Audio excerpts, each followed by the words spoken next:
حمزہ بن عبداللہ نے اپنے باپ عبداللہ بن عمر رضی اللہ تعالیٰ عنہ سے خبر دی کہ جب رسول کریم صلی اللہ علیہ وسلم کی بیماری شدت اختیار کر گئی اور آپ سے نماز کے لیے کہا گیا تو آپ نے فرمایا کہ ابو بکر سے کہو کہ وہ نماز پڑھائیں۔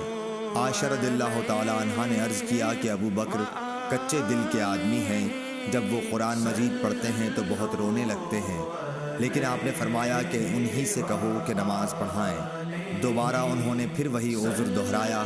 آپ نے پھر فرمایا کہ ان سے نماز پڑھانے کے لیے کہو، تم تو بالکل صواحب یوسف کی طرح ہو۔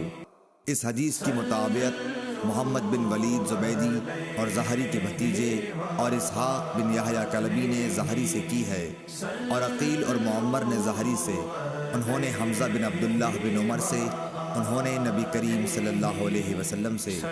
صحیح بخاری حدیث نمبر 682۔